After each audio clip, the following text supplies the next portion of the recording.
Bir neçə gün əvvəl Müsavat Məclisinin sədri Arif Hacılının ölkədən çıxışına qadağa qoyulduğuna dair xəbərlər yayıldı. 8 ay əvvəl isə Azərbaycan Xalq Cəbhəsi Partiyasının sədri və müavini dövlət çevrilişi ittihamı ilə həbs olundu. Vaxtilə Bakının mərkəzində ofisləri olan müxalifət partiyalarının bir zamanlar güclü sosial baza ilə yerli təşkilatları, mətbu orqanları var idi. Özləri də mərkəzdə etiraz mitinqləri təşkil edə bilirdilər. 2003-cü ilin prezident, 2005-ci ilin parlament seçkiləri. Güclü mitinqlərin şüarları hakim partiyanın uduzacağının anonsu kimi səslənirdi. Azərbaycan müxalifəti bu seçkilərdən sonra hakimiyyətdə təmsil olunmaq imkanlarından bir dəfəlik məhrum edilsə də, siyasi proseslərdən tamamən kənarlaşdırılana qədər böyük yol qət edib. Keçmişə qısa bir nəzər salaq.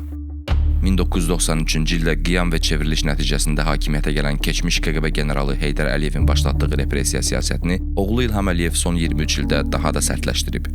Atası əsasən siyasi rəqiblərini hədəf alırdısa, oğlu əks düşüncəni susturmaq və ailə hakimiyyətini möhkəmləndirmək üçün vətəndaş cəmiyyətinin nümayəndələrini, jurnalistləri, inanclı insanları, hətta heç bir ictimai-siyasi prosesdə olmayan adi su probleminə görə etiraz edən sadə vətəndaşı belə həbs edəcəyə qədər sərt repressiv bir polis rejimi qurdu. Yəqin ki, xatırlayırsınız, İlham Əliyev çıxışlarının birində polisin cəzasızlığının arxasında şəxsən özü durduğunu açıq şəkildə elan etmişdi. Polisə olan hörmət, dövlətə olan hörmət. Polis əməkdaşları qanunun keşiyində dayanırlar. Və bilirsiniz ki, daim polis orqanlarını müdafiə edirəm və müdafiə edəcəyəm. Beləcə, prezident siyasi rəqiblərinə qarşı zoru legitimləşdirməklə yanaşı, hakimiyyətə qarşı tənqidi mövqedə durmağın nə qədər təhlükəli olduğu mesajını ötürdü. Bunlara paralel olaraq, özünü dövlətlə eyniləşdirən İlham Əliyev qanunverici orqan və məhkəmə institutunu da özünə tabe etdirdi. Bir sözlə, İlham Əliyevə hakimiyyətin bütün qolları sığdırıldı, amma o bu qollara sığmadı. O, müstəqil medianın və vətəndaş cəmiyyətinin yox edilməsi siyasətini uğurla başa çatdırdı. Müxalifəti maddi-iqtisadi imkanlardan məhrum edərək marginallaşdırdı.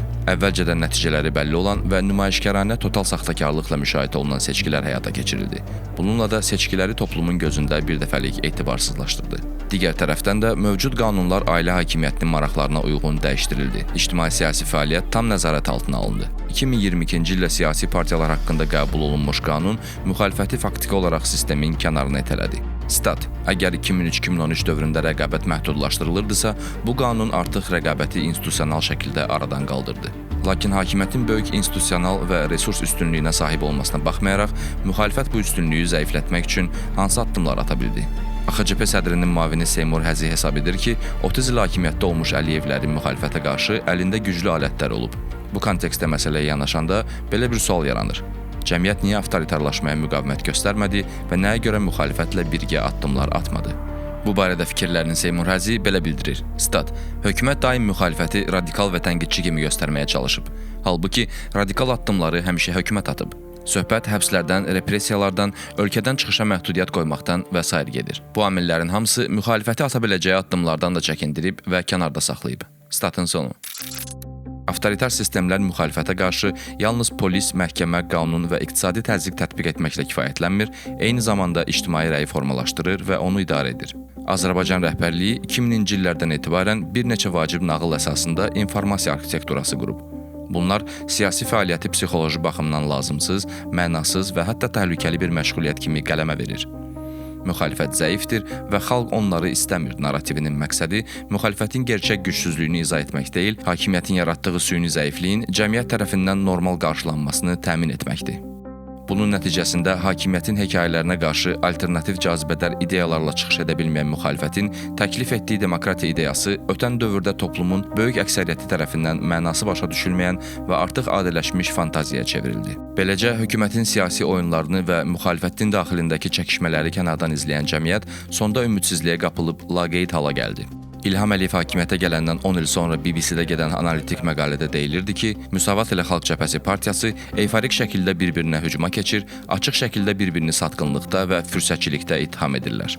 Gramsci yazır ki, siyasi partiyalar fundamental ideoloji doktrinlər ortaya qoymaq əvəzinə bir-biri ilə savaşan, intriqalarla dolu bir topluluğa çevrilir. Siyasi şərhçi Cavid Əsadov deyir ki, müxalifətin əlində hökumətin institusional resurs üstünlüyünü zəiflətmək üçün müəyyən imkanlar olub. Daha güclü təşkilatlana bilərdi Azərbaycan müxalifəti öz sıralarını daha çox genişləndirə bilərdi. Bu da eyni zamanda müxalifətlə geniş xalq kütlələri arasında inamın yaradılmasına və bu inamın formalaşdırılmasına məncə köklənməli idi.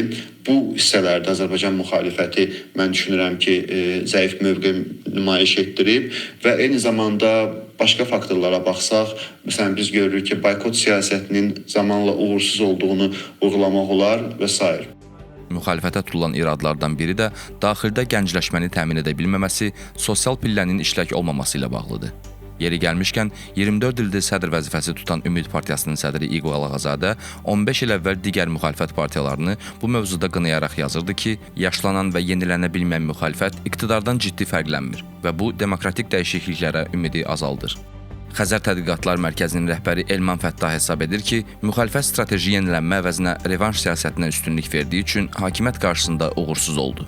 Azərbaycan müxalifətinin bütün siyasi fəaliyyəti 1993-cü ildə itirdiyi hakimiyyəti geri almaq olub.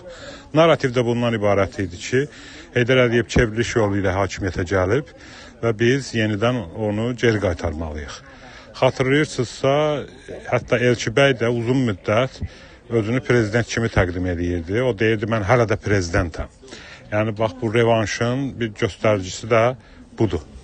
Nə qədər ziddiyyətli olsa da, bugün ölkədə xeyli siyasi partiya, media qurumları, qeyri-hökumət təşkilatları, ekspert qrupları, bir sözlə demokratik ölkələrdə mövcud olan bütün görüntülər var.